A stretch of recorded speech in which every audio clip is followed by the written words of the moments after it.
Hello friends, welcome back to the Mothership. When you think of Sweden, what comes to mind? For me, that is Volvo's and my favorite discount furniture store, and that would be IKEA. Now when I really think about IKEA, what I like to think about is their food court and their delicious Swedish meatballs.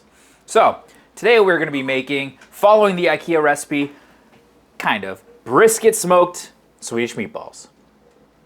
Let's get started. Now IKEA is from Sweden, so the recipe is going to be in the metric system. Now what they want us to do for meat is start with 1,000 grams of ground beef and 500 grams of pork.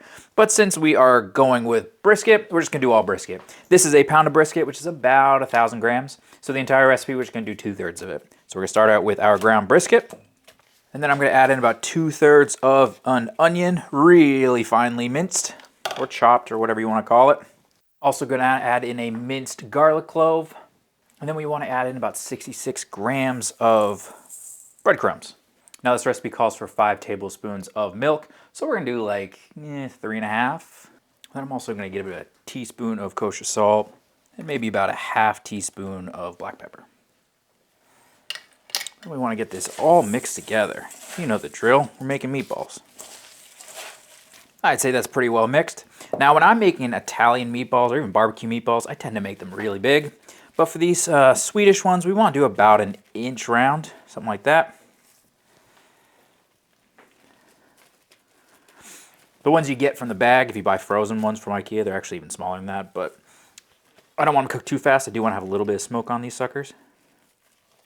All right, those look pretty good to me.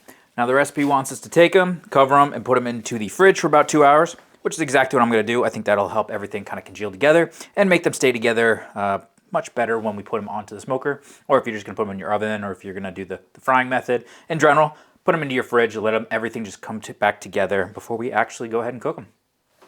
Now while we're waiting, I've got our smoker up and running. I'm going to smoke these at 250 for about 45 minutes to an hour. Couple clarifications. I said this was 100 grams. A pound is about 500 grams, so my bad. I meant to say 500 grams. That's how much meat this is. And then I also put an egg in here. When I formed all the meatballs, I had forgotten to put the egg in, so I put all that meat back into the bowl, added an egg, mixed it all together, reformed the meatballs, but it needed an egg. So this is ready. Smoker's up and ready to go. This is going to go onto the smoker right now. We're just going to let it smoke off. If you want to, you could definitely brown these first. You could put them on a pan and some oil, which is the recipe says to do, but for us, I just want as much smoker on there as possible. And if I get a crisp on there, that might actually impede the smoke penetration.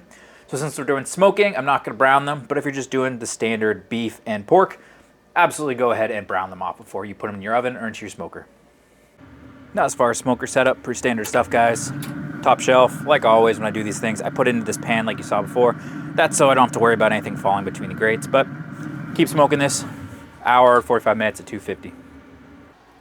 Now for our sauce, the first thing we want to do is melt 40 grams of salted butter in a pan.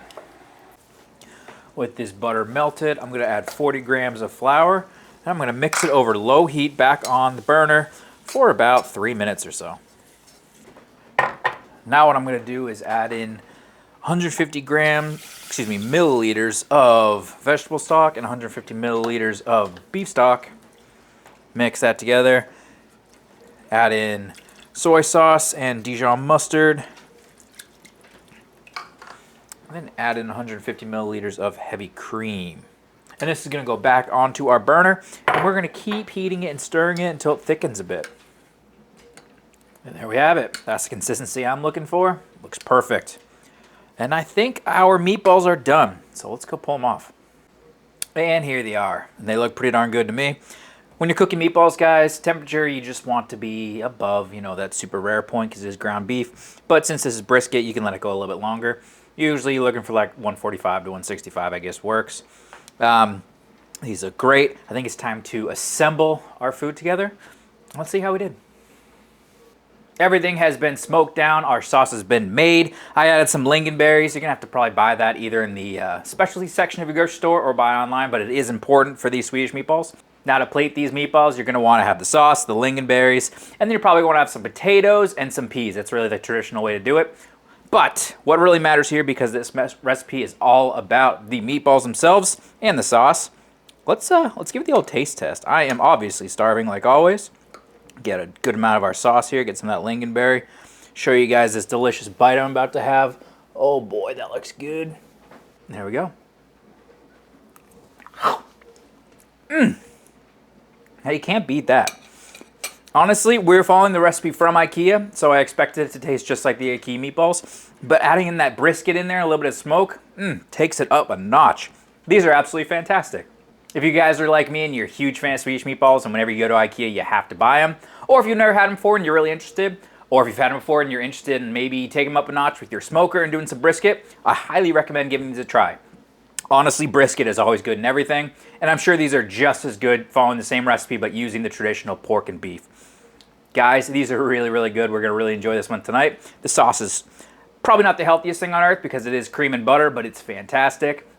But you should give it a try, and you should let me know down below what your thoughts are. Have you ever had these before? Are you a fan of Swedish meatballs, or do you just like the traditional Italian style? Now, all that being said, what's most important is you get out there and cook something absolutely fantastic. You should let me know down below what that is. But as always, I'll catch you on the next UFOBBQ. Bye-bye.